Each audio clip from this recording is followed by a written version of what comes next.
ধর্মের ঘাঁটি কি? হায় হায়, আমার আল্লাহ তিনটা কথা বলেছেন এখানে। ফাক্কু রাকাবা, সেটা আমার নবী কি করে মিনিমাম লেভেলে নিয়ে এসেছে। যা পড়বেন তা পড়াবেন, যা খাবেন তা খাওয়াবেন, তাকে তার সাধ্যের বাইরে, তারাই অগ্নি পরিবেষ্টিত অবস্থায় বন্দী থাকবে। বুঝতে পেরেছেন? এখন রাজনীতির জন্য তফসির করা, সেটা কিভাবে হয় আমি আপনাদেরকে দেখাই। আমি যাদের সাথে রাজনীতি করি তাদের মধ্যে কিছু মানুষের সাথে আমার ডিসএগ্রিমেন্ট আছে, ঠিক আছে? আমি কি করলাম, তাদেরকে নিয়ে আইনা কোরআনের আয়াতের মধ্যে ফেলেছি, উলাইকা হুম আসহাবুল মাইমানা। আল্লাহ রাব্বুল আলামিন এই আয়াতের মধ্যে ওই ডানপন্থী যারা রাজনীতি করে, অমুক করে, সমুক করে, খায়, ওদের দেখে দেখায়, ওরে বেটা তুমি কোন সুফিজম আসছো? সূরাতুল বালাদের প্রথম অংশ আমরা গত সপ্তাহে বোধহয় আমরা ডিসকাস করেছি ইনশাআল্লাহ। আজকে সূরাতুল বালাদ এর দ্বিতীয় অংশ ফাক্কু রাকাবা, এখান থেকে আমরা ইনশাআল্লাহ কথা শুরু করব। আপনাদের কাছে যেটা অনুরোধ থাকবে সেটা হচ্ছে এই ধরনের দার্স যেগুলো হয়, দারসুল কোরআন বা দারসে হাদিস বা দারসুল ফিকহ, এগুলা হচ্ছে আপনার এই গ্যাদারিং গুলা আসমানের নিচে জমিনের উপরে আমরা যত কিছুর কারণে একসাথে হই, যত কিছুর কারণে সবচেয়ে উত্তম সিটিং হচ্ছে, গ্যাদারিং হচ্ছে জ্ঞানের গ্যাদারিং। সেটা ফিজিক্স হইতে পারে, যে কোনো জ্ঞান, কিন্তু সেটা সেই জ্ঞানের সম্পৃক্ততা যদি কোরআনে পাকের সাথে হয়, তো আসমানের নিচে জমিনের উপরে এর চেয়ে উত্তম জায়গা আর নাই। আমার নবী সাল্লাল্লাহু আলাইহি ওয়াসাল্লাম আমাদেরকে বোঝানোর জন্য বলেছেন, তালেবে ইলম, তালেবে ইলম মানে সিকার অফ নলেজ অথবা স্টুডেন্ট যেটাকে বলি, যেই ব্যক্তি আল্লাহকে সন্তুষ্ট করার জন্য, মান সালাকা তারিকান ইয়ালতামিসু ফীহি ইলমা, আল্লাহকে সন্তুষ্ট করার জন্য জ্ঞান অর্জনের পথে বের হবে, মানে যেই ব্যক্তি জ্ঞান অর্জনের জন্য ইচ্ছা পোষণ করবে, just for the pleasure of Almighty Allah, আল্লাহকে সন্তুষ্ট করার জন্য, সাহালাল্লাহু লাহু তারিকান ইলাল জান্নাহ, মাওলাই করিম ওই ব্যক্তির জন্য জান্নাতের রাস্তাটাকে সহজ করে দেন, জান্নাতের রাস্তা সহজ করে দেন। এমনিতেই আমরা আমাদের দার্সের ভিতরে ঢুকে গেছি, আমি আপনাদেরকে বোঝানোর জন্য একটু দূর থেকে, কারণ আয়াতের অর্থগুলো একটু জটিল, আমি চাচ্ছি, কারণ মাদ্রাসার ছাত্র হলে আবার আরবি গ্রামার ট্রামার দিয়ে বোঝানো সহজ, কিন্তু সাধারণ মানুষের জন্য একটু ডিফিকাল্ট হয়ে যায় কথাগুলো। এই জন্য মনে রাখবেন, জান্নাতে যাওয়ার বিষয়টা কিন্তু ইজি না। মানুষকে কত কষ্ট সংকুল পরিস্থিতি পারে দিতে হয়। লাকাদ খালাকনাল ইনসানা ফি কাবাদ, এই আয়াতের মধ্যে, এই সূরার মধ্যে আল্লাহ এটাই বলেছেন, লাকাদ খালাকনাল ইনসানা ফি কাবাদ। যেই কোনো স্তরের মানুষ, ধরেন আপনি পিক আপ করবেন না, কিন্তু সেরকম না। আল্লাহ প্রত্যেক বড় জায়গা অ্যাচিভমেন্টের পেছনে একটা বড় কষ্ট রেখেছেন আল্লাহ, এবং সেই জিনিসটাকে ধরে রাখতে হলে আরো কষ্ট সংকল পরিস্থিতি পারে দিতে হয়। ইটস নট ইজি, এটা full of struggle and effort. আপনি ম্যানেজার হয়েছেন, একটা ব্যাংকের ম্যানেজার, সবার খুব ইচ্ছা থাকে যে কাশ যদি আমি প্রধান এর চেয়ারে বসতে পারতাম। যিনি প্রধানের চেয়ারে বসেন, স্পেশালি বাংলাদেশের ব্যাংকে যারা ম্যানেজার হন, 50% তো হার্ট অ্যাটাকে মারা যায়, 50 to 75% কিসে মারা, হার্ট অ্যাটাকে মারা যায়, লোড গুলা নিতে পারে না। আর লাকাদ খালাকনাল ইনসানা ফি কাবাদ। আলেম উলামা যাদের অনেক যশ, অনেক নাম, অনেক খ্যাতি, ঠিক না? আপনাদের দৃষ্টি, অনেকের দৃষ্টিতে ড্রিম মানে ওহ কি মজা, আসলে কি সেরকম? আমি দেখেন এখানে আগের উলামায়ে কেরাম যখন বসে কথা বলতেন তো কোনো টেনশন ছিল না, ভুল একটা হয়ে গেল উনি ফার্দার চেক করে ডাবল পরবর্তী দর্শের মধ্যে ঠিক করে দিলেন। কিন্তু এখন এই যে চোখ বসায় রাখছেন, এটা কিন্তু কোটি মানুষের চোখ। এখানে যদি আপনি একটু 19-20 করেন, আপনি ঘুম থেকে উঠতে উঠতে আপনার জেল ফাঁসি হয়ে যাবে। আমি অনেক বছর আগে, প্রায় আমার মনে হয় 2007-8 এর দিকে আমাদের একটা বই পাবলিশ হয়। সে বইয়ের মধ্যে এক লাইনের মধ্যে একটা জিনিস গলত হয়েছে। গলত বলতে আমরা চেকই করতে পারি না এটাকে, বইয়ের মধ্যে গলত হয়েছে। এই বইয়ের মধ্যে যে গলত সেটা কিন্তু আপনি জানেন যে এটা মিস্টেকেনলি হয়েছে। এই জন্য জান্নাতের রাস্তা এত ইজি না। জান্নাতের রাস্তার জন্য অনেক কষ্ট সংকুল পরিস্থিতি পাড়ি দিতে হয়। সাহাবায়ে কেরাম নিজের জান, মাল, ঈমান, ইজ্জত সবকিছু দেওয়ার পরেও 24/7 টেনশনের মধ্যে থাকতে হয়তো আমার নবীর শানে কোনো উল্টাপাল্টা কোনো কিছু হয়ে যাচ্ছে কিনা। এরপরে জিহাদের ময়দানে বাবা ছেলের বিরুদ্ধে, ছেলে বাবার বিরুদ্ধে, কাজেনের বিরুদ্ধে, মানে আপনি যুদ্ধ করতে গেছেন, এই যে আপনার খালাতো ভাই, আপনি আপনার খালাতো ভাইয়ের সাথে যুদ্ধ করতেছেন, ইটস নট ইজি। ফাক্কু রাকাবা, আমরা ওই জায়গার মধ্যে আসছি। তো আমার আল্লাহ কি বলতেছে, আমার নবী কি বলতেছেন, এত কষ্ট সংকুল বিষয়টা ইজি করে দিয়েছেন। যখন আপনি জ্ঞানের রাস্তায় বের হন, তখন আল্লাহ জান্নাতের রাস্তা সহজ করে দেন আপনার জন্য। এটাতে এক। 2 নম্বর ফজিলত হচ্ছে ওই ব্যক্তির পায়ের নিচে আল্লাহ ফেরেশতার মাধ্যমে, ফেরেশতারা পাখা বিছিয়ে দেন। জমিনে আপনাকে হাঁটতে দেয় না। কোথায় হাঁটেন আপনি? ফেরেশতার পাকার উপর দিয়ে হাঁটেন। তো যিনি ফেরেশতার পাখার উপর দিয়ে হাঁটেন উনি আর আমি কি এক? আপনারা বুঝতে পেরেছেন? 2। 3 নাম্বার হচ্ছে ওই ব্যক্তির জন্য কুল কায়নাত দোয়া করে, এমনকি সমুদ্রের গহ্বরে যেই সমস্ত সৃষ্টি, মাছ থেকে শুরু করে যাহা কিছু আল্লাহ সৃষ্টি করেছেন সবকিছু ওই ব্যক্তির জন্য দোয়া করে। আমার নবী সাল্লাল্লাহু আলাইহি ওয়াসাল্লামের সমস্ত হাদিসগুলা যদি আমরা রাখি, তালেবে ইলম, জ্ঞান অর্জন করা, এবং সেই জ্ঞান যদি কোরআনের জ্ঞান হয়, তাইলে আপনি চিন্তা করে দেখেন কোন মজলিসের মধ্যে আমরা বসেছি। আমি নালায়েক হইতে পারি, কোনো সন্দেহ নাই, আমি এটার যোগ্য না, কোনো সন্দেহ নাই, আমরাও জানি সেটা, কিন্তু আমি কে সেটা ডাজন্ট ম্যাটার। আমি কি নিয়ে বসেছি, কোনটা বলতেছি, সেটা ম্যাটার করে। আমি ভুল ত্রুটি করলে সেটার জিম্মাদার আমি, আল্লাহ আপনাকে জিজ্ঞেস করবে না, আপনি কিন্তু ফ্রি, আপনি ফ্রি। সেই কারণে মজলিসের মধ্যে আপনারা চেষ্টা করবেন বন্ধু বান্ধব ছেলে বলেকে নিয়ে বসতে। আমার নবী সাল্লাল্লাহু আলাইহি ওয়াসাল্লাম মসজিদে নববীর মধ্যে ঢুকে দেখতেছেন একটা গ্রুপ বসে ইলমি আলোচনা করছে আর একটা গ্রুপ বসে জিকির ইলাহি করছে। আমার নবী কতন দাঁড়াইলেন, দাঁড়ানোর পরে দেখলেন, দেখার পরে কার সাথে বসেছেন জানেন? যারা জ্ঞান অর্জন নিয়ে, জ্ঞান নিয়ে কথা বলতেছেন, those who are discussing about knowledge, holy prophet সাল্লাল্লাহু আলাইহি ওয়াসাল্লাম joint them in their discussion of knowledge. যারা আল্লাহর জিকিরে ব্যস্ত তাদের সাথে জয়েন করেন নাই, জয়েন কোথায় করেছেন? নলেজের গ্যাদারিং এ। কেন? বুঝানোর জন্য যে জিকির ইলাহির গ্যাদারিং এর চেয়ে জিকিরে ইলমে ইলাহির গ্যাদারিং অনেক উত্তম, নলেজের গ্যাদারিং অনেক উত্তম। সেই কারণে আপনারা নিজেরা ছেলে বাচ্চাদের নিয়ে আসার চেষ্টা করবেন, যাতে আমরা কিছু ইংরেজিতে বললেও তারা কিছুটা বুঝতে পারলো, এনজয় করতে পারলো। আলহামদুলিল্লাহ রাব্বিল আলামিন। তো আমরা যখন সূরাতুল বালাদ ডিসকাস করতেছিলাম, আল্লাহ রাব্বুল আলামিন আমরা শেষ যেখানে করেছি, আল্লাহ বলেছেন ওয়াহাদাইনাহুন নাজদাইন, আমি তাদের সামনে দুটি পথ উন্মোচন করে দিয়েছি। দুই রাস্তা বোঝানোর জন্য আমি অনেক নবী রাসূল পাঠিয়েছি। নবী রাসূলের পরে এখন তো আর নবী রাসূল নাই, তো এখন কারাই জিম্মাদারি পালন করছে? তো আমার নবীর ওয়ারিস যারা আছেন, এলমি ওয়ারিস, কারা নবীর এলমি ওয়ারিস? উলামা, যারা সত্যিকার অর্থে আলেমে রাব্বানি। তাদের মাধ্যমে আমি উম্মতের, আমার বান্দাদের ঘরে ঘরে এই রাস্তা দুইটা ক্লিয়ার কাট করে দিয়েছি, ক্যাটাগরিক্যাল করে দিয়েছি, আনএম্বিগুয়াস করে দিয়েছি। There is no ambiguity, no confusion with regard to the authenticity of path, true path, সিরাতুল মুস্তাকিম যেটা, সেটা আমি ক্লিয়ার করে দিয়েছি। এখন ওয়াহাদাইনাহুন নাজদাইন, এখানে আমার আল্লাহ শব্দ ব্যবহার করেছেন নাজদ। হাদিস যেটা পড়েছি সেটার মধ্যে বলা হয়েছে তারিক, সাহালাল্লাহু লাহু তারিকান ইলাল জান্নাহ, তাহলে কয়টা শব্দ ব্যবহার হয়েছে? নাজদুন, তারিকুন।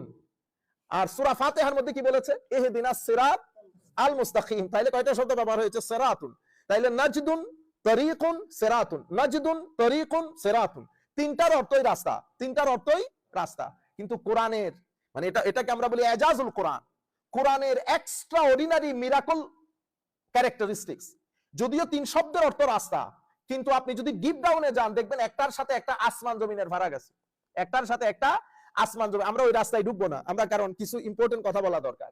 সিরাত, ইহদিনাস সিরাতাল মুস্তাকিম, তাইলে আমাকে বলেছে রাস্তা দুইটা পরিষ্কার করে দিয়েছি।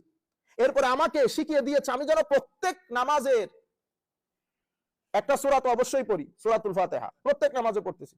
সেই জায়গার মধ্যে আমি বলতেছি না ইহদিনাস সিরাতাল, তো আমার আল্লাহ বলতেছে ওয়াহাদাইনাহুন নাজদাইন, আমি তো তোমাকে হেদায়েত করে দিয়েছি, কিন্তু আপনি এখানে বলতেছেন ইহদিনা, আমাকে হেদায়েত করেন। সূরাতুল বালাদের মধ্যে বলেছে হেদায়েত করে দিয়েছি, কিন্তু আমি সূরাতুল ফাতিহার মধ্যে বলতেছেন ইহদিনা, হেদায়েত করেন। এই কারণে শুধু অনুবাদ করে দিলে হয় না। উলামায়ে কেরাম যখন অনুবাদ করেন, আলেমে রাব্বা আমার মতো উলামা অনুবাদ করলে তাহলে আমি ঠিক আমার মতো অনুবাদ করতে পারবো না। কেন? কারণ কোরআনের সমস্ত ইউসেজ গুলো আমার চোখের সামনে নাই। সেই কারণে আপনার ডিপেন্ড করতে হয় বড় উলামার উপর, যারা যখন কথা বলেন তখন কোরআন, হাদিস, উলামায়ে কেরামের অভিমত, সাহাবায়ে কেরামের, তাবেঈনের অভিমত তাদের চোখের সামনে হয়, তাদের চোখের সামনে হয়। সেই কারণে আমরা তাফসীরের কিতাব, তাফসীর করতে গেলে আমরা কার উপর ডিপেন্ড করি? ওই যারা মুফাসসির তাদের উপর ডিপেন্ড করি। কেন? কারণ তারা এক আয়াত যখন কথা বলেন তো কোরআনের এই ধরনের হাজারো আয়াত তাদের চোখের সামনে থাকে, আমাদের পক্ষে সম্ভব না। তাইলে ওয়াহাদাই না, এই জিনিসগুলো পিক আপ করে কারা? আমাদের যারা এইথিস্ট গ্রুপ আছে, ঠিক আছে, ইন্টেলেকচুয়াল গ্রুপ, তারা এগুলো পিক আপ করে মানুষকে বলে কনফিউজ করে দেয়। কেন? আমি একদম শুরুর দিন আপনাদেরকে বলেছিলাম কোরআন শরীফ বোঝার জন্য তিনটা জিনিস লাগে। প্রথম যেই জিনিস সেটা হচ্ছে আরবদের পরিভাষা যদি না বুঝেন, কারণ এটা তো আরবি, তাহলে আমাকে এটা বোঝার জন্য আগে আরবদের আরবি বুঝতে হবে। আরবরা আরবি শব্দটাকে কোন সময় কিভাবে কোন অর্থে ব্যবহার করে এটা যদি না বুঝি তাহলে আমরা কোরআন শরীফ বুঝতে পারবো না। এরপরে উলামায়ে কেরামের অভিমত জানতে হবে, হাদিস শরীফ জানতে হবে, তখন আপনি অনুবাদগুলো পারফেক্টলি করতে পারবেন। তাইলে ওয়াহাদাইনাহুন নাজদাইন, আমি দুটি রাস্তা পরিষ্কার করে দিয়েছি। তো এখানে হাদাইনাহু মানে কি হবে? আমি দুটি রাস্তা তোমাদের সম্মুখে একেবারে ক্লিয়ার করে দিয়েছি। আর সূরা ফাতিহার মধ্যে আমি বলতেছি ইহদিনা আস-সিরাতাল মুস্তাকিম, এখানে ইহদিনা মানি এই ইরাতুত তরিকও হতে পারে, ইসাল ইলাল মতলুবও হতে পারে। ইরাতুত তরিক মানি ইহদিনা মানি আমাকে রাস্তা দেখান। আমরা বলতেছি আল্লাহ রাস্তা দেখাইলে হবে না শুধু, কেন? কারণ আপনি রাস্তা দেখাবেন বলতেছেন, তো ওখানে তো সিরাতুল মুস্তাকিমের উপর শয়তান বসা আছে, সে তো বলতেছে লা আকুদান্না লাহুম সিরাতাকাল মুস্তাকিম, আমি তাদের সিরাতুল মুস্তাকিমের উপর বসা থাকবো। এখন যদি আমি ইহদিনা মানি বলি ইরাতুত তরিক, রাস্তা দেখান, তো রাস্তা দেখান ওই তো আমার 7 5 14 বুঝাইয়া 2 নাম্বার রাস্তায় ঢুকাই ফেলবে, তাইলে কি হবে? না, ইহদিনার আরেকটা অর্থ হচ্ছে ইসাল ইলাল মতলুব, আল্লাহ আমাকে সিরাতুল মুস্তাকিমে পৌঁছিয়ে দেন। শুধু দেখাইলে হবে না রাস্তা, তাহলে পৌঁছাইলে কেমনে পৌঁছাবেন? আল্লাহ এসে পৌঁছাইতে পারবেন না। তখন আমার আল্লাহ বলতেছেন কি সিরাতাল লাযিনা আনআমতা আলাইহিম, সিরাত হচ্ছে এমন রাস্তা যেটাতে চলার কারণে আমি বান্দাদের উপর নিয়ামত দান করেছি। আনআমতা আলাইহিম মানে মুনআম আলাই, আল্লাহর ব্লেসেড বান্দা, যারা ব্লেসেড, নিয়ামত প্রাপ্ত। এখন আমরা নিয়ামত প্রাপ্ত বান্দা কাকে বলবো? এই জন্য কোরআন শরীফের আরেক আয়াত আল্লাহ বলতেছেন নিয়ামত প্রাপ্ত বান্দারা হচ্ছে নবী। এটা তো কোয়াইট আন্ডারস্টুড। নবী, সিদ্দিক, যাদের ভিতর বাহির সত্যবাদী, শহীদ, সালেহ, আল্লাহর ওলি, আউলিয়া, এই 4 ক্যাটাগরির মানুষকে আল্লাহ রাব্বুল আলামিন কোরআনে পাকের মধ্যে কি বলেছেন? মুনআম আলাই, নিয়ামত প্রাপ্ত বান্দা। তাহলে নবী রাসূল তো এখন নাই, নবী রাসূল এখন নাই। সিদ্দিক, শহীদ, সালেহ, এই 3টা জিনিস তো। এখন আমরা কোরআনে পাকের সূরাতুল হাদীদের একটা আয়াতের মধ্যে আল্লাহ বলছেন ওয়াল্লাযীনা আমানু বিল্লাহি ওয়া রুসুলিহি উলাইকা হুমুস সিদ্দিকুনা ওয়াশ শুহাদা ইনদা রাব্বিহিম। সিদ্দিক আর শহীদ কারা? যারা ওয়াল্লাযীনা আমানু বিল্লাহি ওয়া রুসুলিহি, যারা অন্তঃকরণে আল্লাহ আল্লাহ রাসূলের দ্বীনকে মেনে নিয়েছে, অতঃপর সেই দ্বীন নিজের জীবনে বাস্তবায়ন করেছে, অতঃপর নিজের অন্তর থেকে আল্লাহ বাদে বাকি চাহিদাগুলো থেকে নিজের অন্তরকে পরিষ্কার করে তাকওয়া ইখতিয়ার করেছে, অর্জন করেছে, অতঃপর নিজের ভিতর বাহিরকে পবিত্র করেছে তওবার পানি দিয়ে। কিসের পানি দিয়ে? তওবার পানি দিয়ে, ইস্তেগফারের পানি দিয়ে, অতঃপর তাকওয়ার পানি দিয়ে পরিষ্কার করেছে, তাদেরকে আল্লাহ মহব্বত করেছেন। সেই সমস্ত ওলিরা হচ্ছে আসল মুমিন। আপনারা বুঝতে পেরেছেন? এখন তাইলে আল্লাহর নিয়ামত প্রাপ্ত বান্দা কারা? যারা আল্লাহর ওলি তারা। তো ইহদিনাস সিরাতাল মুস্তাকিম ইসাল ইলাল মাতলুব মানে আল্লাহ আমাকে ওই টার্গেটেড প্লেসে পৌঁছিয়ে দেন। তো আমি কিভাবে যাব? With navigation. কার সাথে নেভিগেশন? আল্লাহর ওলিদের সাথে, ওলিদের দেখানো পথে। তাহলে আমার এখানে ডিসাইসিভ ফ্যাক্টর হচ্ছেন আল্লাহর ওলি, those who are in the company of আউলিয়া। তাহলে গ্যারান্টিড এরা সিরাতুল মুস্তাকিমের মধ্যে আছে। Those who criticize and goes against the teachings of the awliya, বুঝতে হবে সিরাতুল মুস্তাকিমের মধ্যে আর নাই। এটাকে বলে ইসাল ইলাল মতলুব, ওয়াহাদাইনাহুন নাজদাইন। তাইলে আমি যখন সিরাতুল মুস্তাকিমে আল্লাহর ওলিদের, সেই কারণে আল্লাহ এই ওয়াহাদাইনাহুন নাজদাইনকে বই কেন্দ্রিক করে নাই। কি কেন্দ্রিক করেছে? ব্যক্তি কেন্দ্রিক। কারণ বই থেকে হেদায়েতটাকে বোঝা যায়, পাওয়া যায় না। ব্যক্তি থেকে হেদায়েত পাওয়া যায়, ব্যক্তি থেকে হেদায়েত। কিন্তু সেই ব্যক্তি যেন তেন ব্যক্তি না। ব্যক্তি 2 ধরনের, হয় ইমান খেয়ে ফেলবে নতুবা ইমানকে বাড়িয়ে দেবে, 2টা থেকে একটা। বুঝতে পেরেছেন? তো ইমানকে বাড়িয়ে কারা দেয়? যারা মুত্তাকি, পরহেজগার, আল্লাহর ওলি। এখন আপনি বলবেন হুজুর আল্লাহর ওলি আপনি কেমনে বুঝবো? 10 12 20 জন লাখো মানুষ যখন বলবে আল্লাহর ওলি, অবশ্যই আল্লাহর ওলি হবে। কেন? কারণ মানুষ যেটা সাক্ষী দেন যার ব্যাপারে, আল্লাহ সেই সাক্ষী সেই ব্যক্তির ব্যাপারে কবুল করেন। আপনি ইচ্ছে করলে কি কারো সুপারিশ আদায় করতে পারবেন? পারা যাবে না। এটা একটা ডিভাইন প্রসেসিং। আপনি এই ডিভাইন প্রসেসিং এ ইচ্ছাকৃতভাবে কিছু করতে পারবেন না। আল্লাহ রাব্বুল আলামিন হামি ও নাসির হোক। আল্লাহ রাব্বুল আলামিন সত্যি পরে আমার আল্লাহ বলছেন ফালাকতাহামাল আকাবা, ফালাকতাহামাল আকাবা। হায় হায়। এমনিতে ইকতিহাম, ইকতিহাম মানে আরবির মধ্যে আরেকটা শব্দ আছে দুখুল। দুখুল মানে প্রবেশ করা, ইকতিহাম মানেও প্রবেশ করা। কিন্তু ইকতিহাম আর দুখুল, প্রবেশ করার মধ্যে ফারাক হচ্ছে, দুখুল প্রবেশ করা যেটা, সেটার মধ্যে কোনো স্ট্রাগল নাই, আপনি ইচ্ছে করলে ঢুকতে পারবেন। ইকতিহাম এটা এমনি দুখুল না, এটা অনেক কষ্ট সংকুল পরিস্থিতি পাড়ি দিয়ে ঢুকতে হয়। ফালাকতাহামাল আকাবা, আপনি যখন ধরেন শত্রু আক্রমণ করেছে, হায় হায়, শত্রু আক্রমণ করার পরে আপনি যখন আপনি জানেন যে এটা পাহাড়, পাহাড়ের ওই মাঝখানে একটা সুন্দর জায়গা আছে, আপনি যদি ওখান পর্যন্ত উঠে যান তো ওই পাহাড়ের সাথে একটা ব্রিজ করে ওই পাহাড়ের সাথে সংশ্লিষ্টতা আছে একটা ব্রিজের মাধ্যমে। প্রথমে তো ওই মাঝখানের জায়গার মধ্যে যদি আপনি উঠে যান, আপনি জানেন যে শত্রু আর আপনাকে কি করতে পারবে না, ধরতে পারবে না। এরপরে মাঝখানের যে ব্রিজ আছে সেটা দিয়ে আপনি অন্য পাহাড়ে টপকাই চলে যেতে পারবেন। ওই মাঝখানের ব্রিজটাকে কি বলে? আকাবা। কি বলে? আকাবা। তো ফালাক্তাহামাল আকাবা, আপনি যখন ওই আকাবার মধ্যে প্রবেশ করবেন, তাইলে আপনি এখান থেকে শত্রুর মোকাবেলা, শত্রুর আক্রমণ থেকে আপনি বেঁচে যাবেন। তাহলে আমরা আপনারা সবাই মিলে সার্বক্ষণিক ভাবে শত্রুর মোকাবেলা করছি। কোন শত্রু? আয় হায়, শত্রু দুই প্রকার, একটা জাহেরি, একটা বাতেনি, একটা প্রকাশ্য, একটা অপ্রকাশ্য, একটা বাহ্যিক, একটা অদৃশ্য, একটা সিন, একটা আনসিন। আনসিন শত্রু হচ্ছে যেটাকে দেখা যায় না, যেটা বড় খতরনাক, more dangerous than the one which can be seen, যেটা সার্বক্ষণিক আপনার ঈমান, আকীদা, আমলকে কুড়ে কুড়ে খেয়ে ফেলতেছে। কেউ দেখতেছে না, আমাকে বোঝা যাচ্ছে, আমাকে দেখতে তো আপনারা বড় আলেম মনে করতেছেন, কিন্তু আমার ভিতরের যে শত্রু সেটা 24 আওয়ার্স যে আমাকে হামলার ভিতরে রেখেছে, এই আমি আমল দিয়ে সওয়াব অর্জন করি, এই সেই ওয়াসওয়াসা দিয়ে আমার সওয়াব নষ্ট করে দিচ্ছে। আমি আমারটা জানি, আপনি আপনারটা জানেন, কেউ কারোটা জানে না। সেই কারণে মানুষ রহস্যের পাহাড়, মানুষ রহস্যের পাহাড়। আমি যেই ব্যক্তিকে আল্লামা আলেমে রব্বানি মনে করছি, সেই জানে সে আলেমে রব্বানি কিনা। সেই কারণে সবাই আল্লাহর দরবারে যখন ফরিয়াদ করে কি বলে? আল্লাহ, আমার চেয়ে বড় জালেম দুনিয়াতে নাই, আমার চেয়ে বড় জালেম দুনিয়াতে। আবার সব এক কেন্দ্রিক না, সব এক কেন্দ্রিক না, এটা আদবের জায়গা। তো মানুষ যখন আল্লাহর দরবারে হাত তুলে, তখন সব সময় নিজেকে জালেমের জায়গায় দাঁড় করিয়ে দেন। আপনি কি তাকে জালেম বলতে পারবেন? আমার নবীও এই কাজ করতেন। আমার নবীও যখন ফরিয়াদ করতেন বলতেন, আল্লাহ আমি খুব সাদা সিধা। তা আমার নবী কি সাদা সিধা? এমনিতে এমনিতে এটা মানুষের একটা হিউম্যান ফিলসফি। মানুষ যেই ব্যক্তি নিজেকে ভদ্রভাবে উপস্থাপন করবে, খুব সাদা সিধা রাখবে, আপনি দেখবেন তাকে দাম দেবেন না। এটা একেবারে সাধারণ একটা মানুষের একটা নিয়ম নীতি, নেচার। ঠিক এই ঘটনা আমার নবীর ক্ষেত্রে ঘটেছে। আমার নবী যেই বলেছে, আনা বাশারুম মিসলুকুম, আসো বসো, এটা হ্যাঁ আমি তোমাদের মতোই, আসো এই রাস্তায় চলো। একেবারে আমার নবী মাটির মানুষ হয়ে গেছে, সাধারণ মানুষের মতো আচরণ করেছে। আপনি বাইরে গিয়ে বলতেছেন উনি আমার মতো। বুঝতে পেরেছেন? উনি ওনার শানে মাহবুবিয়ত আপনাকে দেখায় নাই। ওনার শানে মাহবুবিয়ত, ওনার স্ট্যাটাস, ওনার মাকাম মর্তবা যেটা আল্লাহ দান করেছেন সেটা আপনাকে দেখায় নাই। তা আপনি কি করলেন? You level him with the very common brush, আমাদের মতো, লাইক আস। কিন্তু আমার নবী যখন আবার ওই সাহাবীর কথাই বলেছেন, ওয়েট ওয়েট ওয়েট ওয়েট, কি বললা তোমরা? ইন্নী সামি'তু কালামাকুম, আমি তোমাদের কথাগুলো শুনেছি। আদম সফিউল্লাহ ওয়া হুয়া কাযালিক, ইব্রাহিম খলিলুল্লাহ ওয়া হুয়া কাযালিক, ঈসা রূহুল্লাহ ওয়া হুয়া কাযালিক, মুসা কালিমুল্লাহ ওয়া হুয়া কাযালিক। মুসা, ঈসা, আদম আলাইহিমুস সালাতু ওয়াস সালাম সবাই আপন আপন জায়গায়, কেউ সফিউল্লাহ, কেউ কলিমুল্লাহ, কেউ রূহুল্লাহ, সব ঠিক আছে। আমি কে? ওমা তোমরা আমার কথা বলবো না, আমি কে? আলা ওয়া আনা হাবিবুল্লাহ ওয়ালা ফখর, আমি আল্লাহর হাবিব, এই নিয়ে আমি কোনো অহংকার করি না।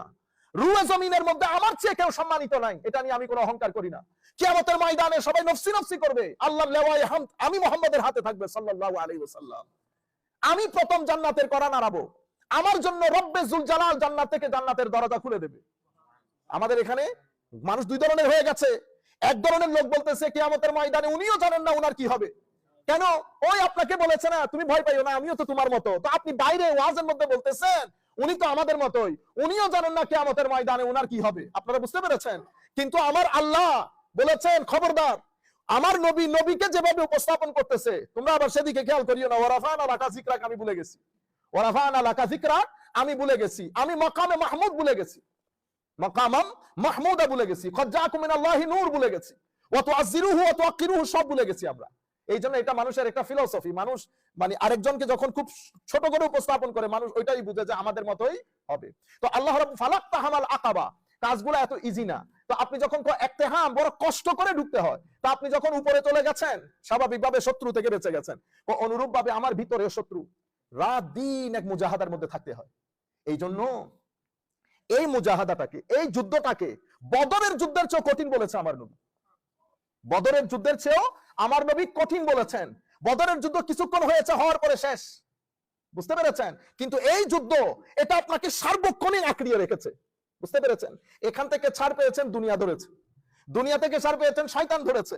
তাহলে এই তিনটা জিনিসকে, লোভ, লালসা, পৃথিবী, পৃথিবীর মায়া, অশ্লীলতা, কত কিছু আপনাকে হাতছানি দিয়ে রাখতেছে।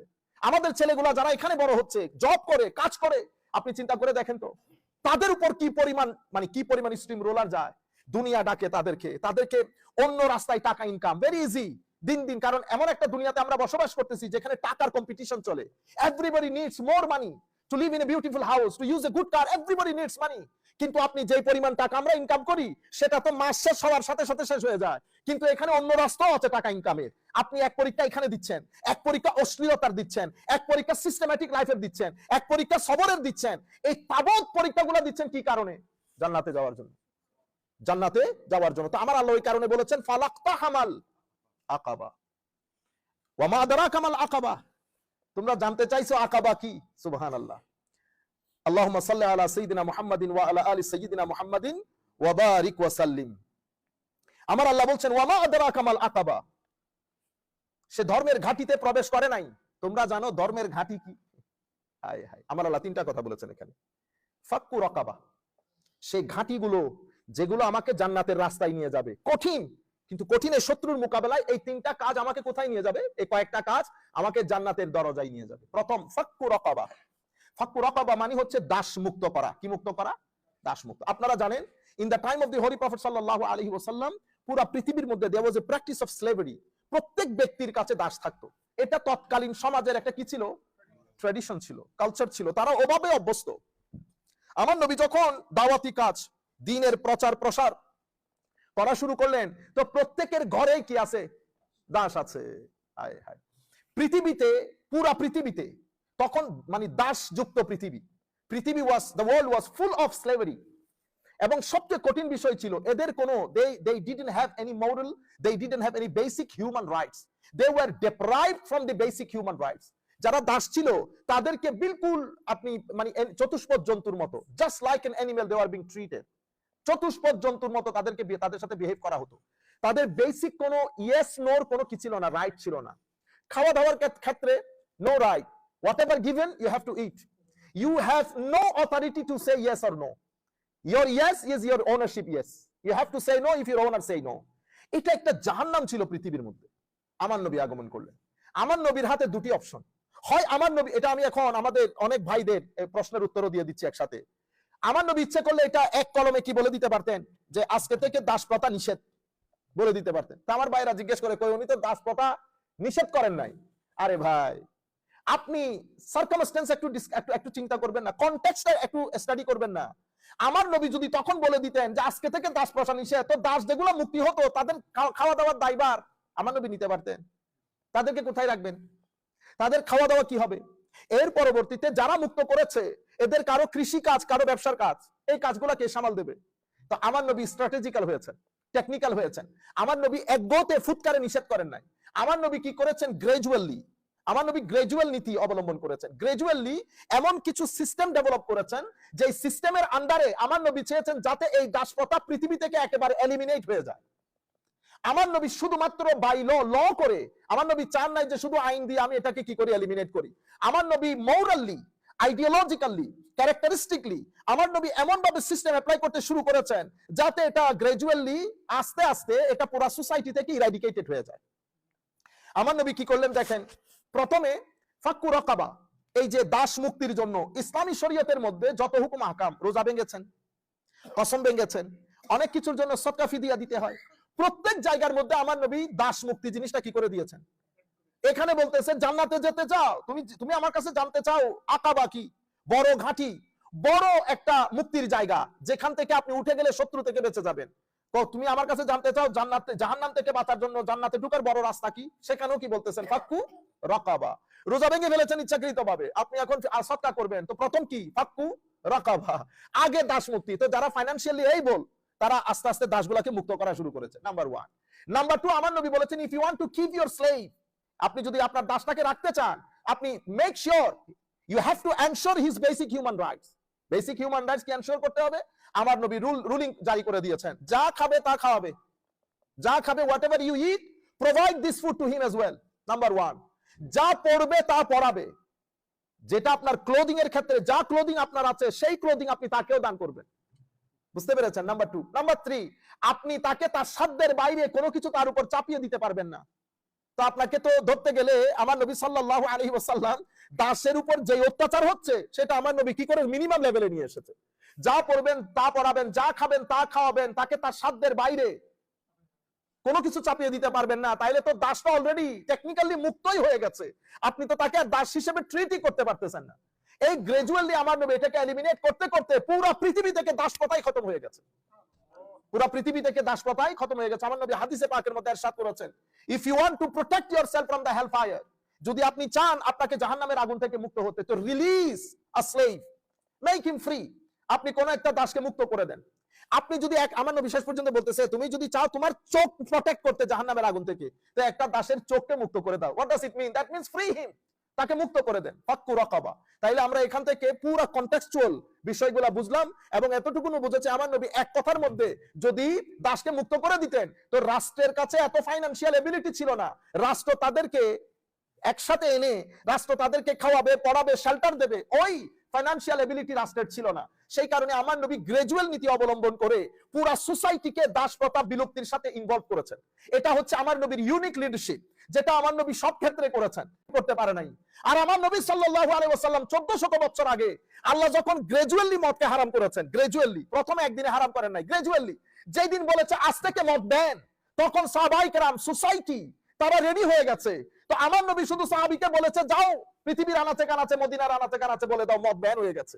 এতটুকুন বলার পরে রওয়ায়াতের মধ্যে আসতেছে সেদিন মদের সমুদ্র বয়ে গেছে মদিনা শরীফের মধ্যে। সেই তারিখ থেকে আজকের তারিখ পর্যন্ত মুসলমানরা লাখ খারাপ হতে পারে, কিন্তু রাস্তার মধ্যে যখন আপনাদেরকে মদের চেক করা হয়, মুসলমান দেখলে এখনো পর্যন্ত সমীহ করে, আর যাই হোক মুসলমান মদ খাবে না। 1400-1500 বছর আগে আমার নবী শুধু বলেছেন মদ ব্যান হয়ে গেছে। আর আধুনিক যুগে 10 থেকে 15 বছর, আমি ডিটেইল আলাপ করবো ইনশাআল্লাহ, 10 থেকে 15 বছর নেওয়ার পরেও শত শত মানুষ জীবন দিয়েও মদের ব্যান শেষ পর্যন্ত তুলে দিতে হয়েছে। আপনারা বুঝতে পেরেছেন, দিন আমার নবী সেরকম একটা লিডারশিপ ছিল। কিন্তু আনফরচুনেটলি পুরো ধর্মটাকে আমরা রাজনীতিকরণ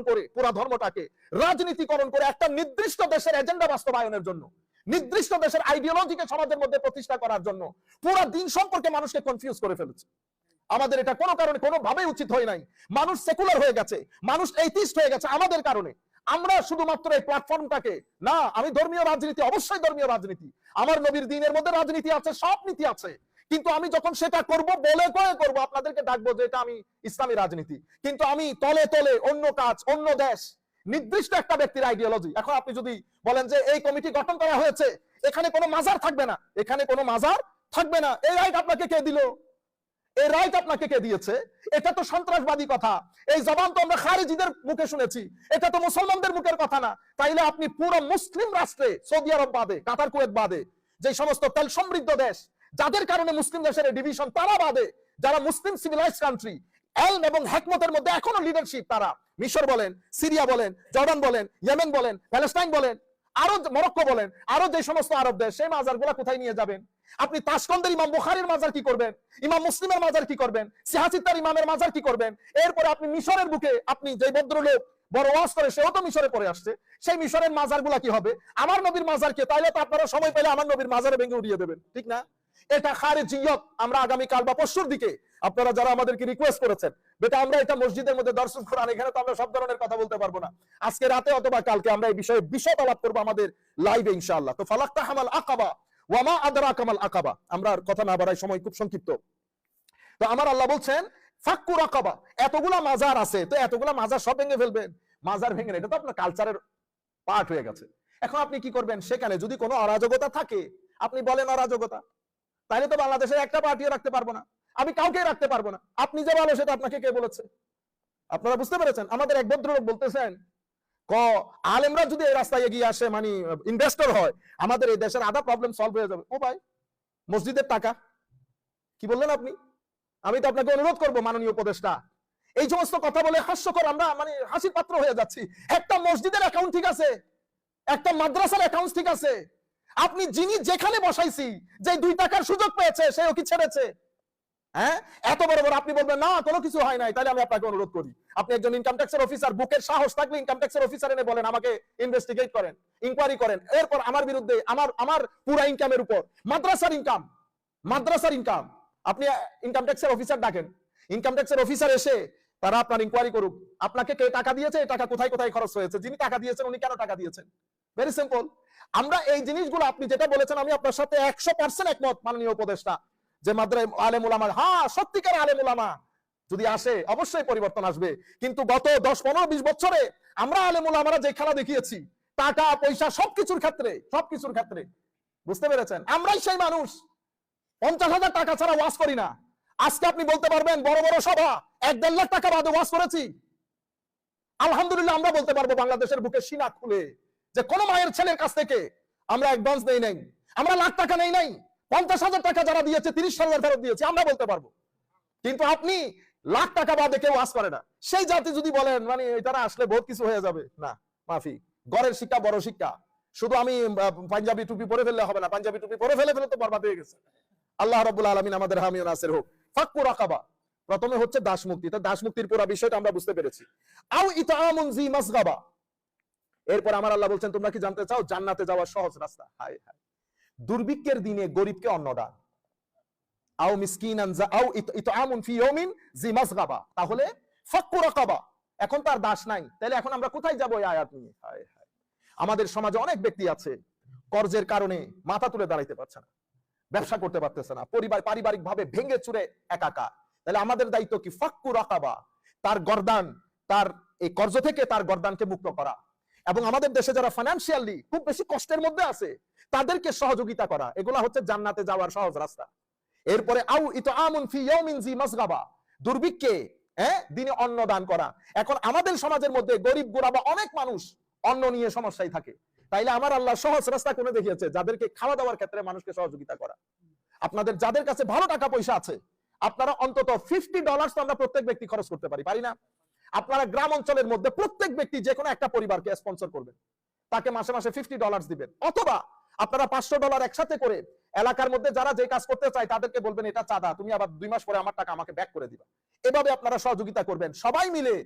আপনারা তো সহযোগিতা করতেছেন বিদায় এই হালত, অনেকে বুঝেও না, করতেছেন বিদায় এই হালত। না করলে তো হালত আরো খারাপ হইতো। প্রত্যেকের এলাকাতে সহযোগিতা করেন, নিঃসন্দেহে সেটা জারি রাখবেন। আর যারা করেন না তারা করার চেষ্টা করবেন। তাহলে আও ইতআমুন ফি ইয়াউমিন জি মাসগাবা ইয়াতীমান আও মিসকিনান যা মাতরাবা। আমার আল্লাহ বলেছেন মিসকিন মানে মাতরাবা মানে তুরাব, মাটি, অর্থাৎ মাটি মিশ্রিত মিসকিন। তার মানে হচ্ছে একেবারে নিঃস্ব মানুষকে কি করা? আও মিসকিনান যা মাতরাবা আও ইয়াতীমান যা মাতরাবা আও মিসকিনান যা মাতরাবা, অর্থাৎ আপনার ইয়েতিম আত্মীয় স্বজন যারা আছে তারা এবং গরিব অসহায় ব্যক্তি তাদেরকে অন্নদান। তাহলে অন্নদান কাকে করব? সহযোগিতা কাকে করব? ফাইন্যান্সিয়ালি আমার আত্মীয় স্বজনের মধ্যে গরিব এবং বেশি অসহায় মানুষ, তাদেরকে আমরা অর্থনৈতিকভাবে সহযোগিতা করব, অর্থনৈতিকভাবে তাদেরকে মুক্তি দান করব। এটা হচ্ছে আমাদের জান্নাতে যাওয়ার সহজ রাস্তা। আচ্ছা, এরপরে আমার আল্লাহ কি বলেছেন? সুম্মা কানা মিনাল্লাযিনা আমানু ওয়া তাওয়াসাউ বিস-সাবরি ওয়া তাওয়াসাউ বিল মারহামা। অতঃপর শুধু আপনি ভালো কাজগুলো করলেন কিন্তু ঈমানের ক্যাটাগরিতে আসলেন না, এরকম হবে না। তা আমার আল্লাহ কি বলতেছেন? সুম্মা কানা মিনাল্লাযিনা আমানু, এরপরে মুমিনের কাতারে শামিল হও। ওয়া তাওয়াসাউ বিস-সাবর ওয়া তাওয়াসাউ বিল মারহামা, পরস্পরকে সবরের উপদেশ দেয় এবং রহমতের উপদেশ দেয়। তাইলে একটা ঈমানের ক্যাটাগরিতে ঢুকার পরে মানুষকে একজন আরেকজনকে ধৈর্যের কথা বলা। কারণ এই পৃথিবী, ওই যে বলেছি, এটা কষ্টের পৃথিবী। এটা এখানে ফিতনা পাবেন, মানসিক কষ্ট, শারীরিক কষ্ট। এখানে ধৈর্য বাদে আপনি নাড়াচাড়া করতে পারবেন না। এখানে ম্যাক্সিমাম অনেক মানুষ ইউরোপের মধ্যে আত্মহত্যা করে এই ধৈর্যের কনসেপ্ট না থাকার কারণে। তো আমাদের ধর্মের মধ্যে একটা মৌলিক কনসেপ্ট ধৈর্য, ওয়া তাওয়াসাউ বিস-সাবর। আমাদেরকে ধৈর্য ধরতে হবে। কেন? কারণ এটা full of tribulation, full of sedition এই পৃথিবী। এটা ফিতনার দুনিয়া, এখানে আপনি কষ্ট পাইতেই হবে। এখানে যেই ব্যক্তিকে আপনি সারা জীবন, ফর এক্সাম্পল আপনি বলতেছেন হুজুর দেখছেন এরা আমি প্রত্যেক মাসে 10,000 টাকা দিই, 10 বছর সে ছেলের বিয়ে দিয়েছে, আমাকে দাওয়াতি করে নাই। কমন না একেবারে? আপনারা যেই ব্যক্তির ঘর বেঁধে দিয়েছেন, আপনি ঘর বেঁধে দিয়েছেন, পরের বছর বাড়িতে গিয়ে দেখতেছেন সে আপনার ছোট্ট একটা জায়গা ছিল ওইটা দখল করে নিয়েছে, আপনার বিরুদ্ধে কি বসে বিচার বসিয়েছে, ঠিক না? আপনি মেনে নিতে হবে, এটা পৃথিবী, এটা এরকমই। আর যে সমস্ত মানুষ আমার আল্লাহ যাদেরকে পিক আপ করে নেন তাদেরকে এই সমস্ত পরিস্থিতিতে বেশি ফেলেন। উপায় কি? সবর করে ইগনোর করা। সবার সাথে কখনো ঝগড়া করতে যাবেন না। এমন ব্যক্তির সাথে জিন্দেগিতে ঝগড়া করবেন না যার একটা কথা আপনার ইজ্জত চলে যাবে। এই জন্য আমার নবীকে বলেছেন, যদি হাবিব এই জাহেল মূর্খরা যদি আপনার সাথে কথা বলে কালু সালামা, হুজুর ইগনোর করেন, বলেন ঠিক আছে, তোমরাও ঠিক আছো, ঠিক আছে ভাই, তোমার ধর্ম নিয়ে তুমি থাকো, কথাই বলিয়েন না। আপনারা ভদ্রলোক জ্ঞানী মানুষের সাথে আর্গুমেন্ট করেন, ইজ্জত থাকবে। এই সমস্ত লোকের সাথে ঝগড়া করতে গেলে আপনি একেবারে ওদের ক্লাসে নেমে আসতে হবে। আপনি ওদের ক্লাসে নেমে কথা বলতে পারবেন না। আল্লাহ রাব্বুল আলামিন আমাদেরকে রক্ষা করুক। এটা দুনিয়া। এর পরবর্তীতে সুম্মা উলাইকা আসহাবুল মাইমানা, আমি এতটুকুনের মধ্যে আসতে চাইতেছিলাম। এগুলো বলার পরে আমার আল্লাহ বলতেছেন এরা হইল ডানপন্থী। কি পন্থী? ডানপন্থী। উলাইকা আসহাবুল মাইমানা, এই সবাই যারা কি করে? মানুষকে সহযোগিতা করে, মানুষের গর্দান থেকে কর্জ ঋণ পরিশোধ করে মানুষকে মুক্তি দেয় এবং সমাজের মধ্যে খাদ্যের যেই শর্টেজ থাকে সেটাকে এলিমিনেট করে, মানুষের সোসাইটির মধ্যে খাদ্যকে এনশোর করে প্রত্যেকের বেসিক রাইটস। এরা যারা আছে এরা হচ্ছে ডানপন্থী, এরা হচ্ছে ডানপন্থী। তো তাফসীরের মধ্যে উলাইকা আসহাবুল মাইমানা, আমার আল্লাহ বলতেছেন এরাই হচ্ছে জান্নাতবাসী, এরাই হচ্ছে সৌভাগ্যশালী, এরাই হচ্ছে সৌভাগ্যশালী। আগে আমরা পুরো সূরাটা পড়ে নেই, এরপরে ডানপন্থী বামপন্থী একটু করে বলবো। ওয়াল্লাযীনা কাফারু বিআয়াতিনা, কিন্তু যারা এই কাজগুলা না করে বরং আমার আয়াতকে অস্বীকার করে, হুম আসহাবুল মাশআমা, তারাই হচ্ছে বামপন্থী। তারা কারা? বামপন্থী। মাশআমা, তারাই দুর্ভাগা।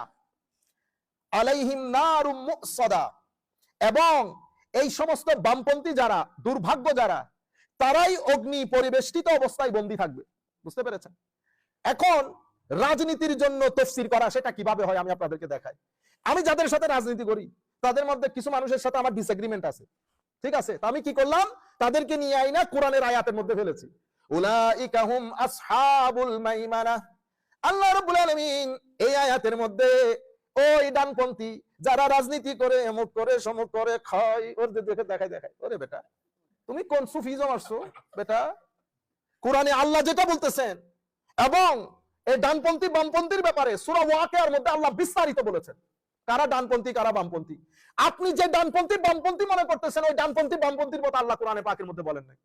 আল্লাহ বলেছেন যেই সমস্ত মানুষ আমার নবীর বিধান মেনে নিয়েছে, যেই সমস্ত মানুষ আমার নবীর বিধানকে সমাজের মধ্যে বাস্তবায়ন করেছে, গরিবকে সহযোগিতা করেছে, খানা খাইয়েছে, সমাজের অরাজকতা দূর করেছে, আল্লাহর আইনকে আল্লাহর আইন মেনেছে, নিজের জীবনে বাস্তবায়ন করেছে, বাস্তবায়নে সহযোগিতা করেছে, তারা সৌভাগ্যশালী। তারা কে? সৌভাগ্যশালী। তারা ডানে থাকবে। তারা কি থাকবে? ডানে থাকবে। তাদের আমলনামা আল্লাহ ডান হাতে দান করবে।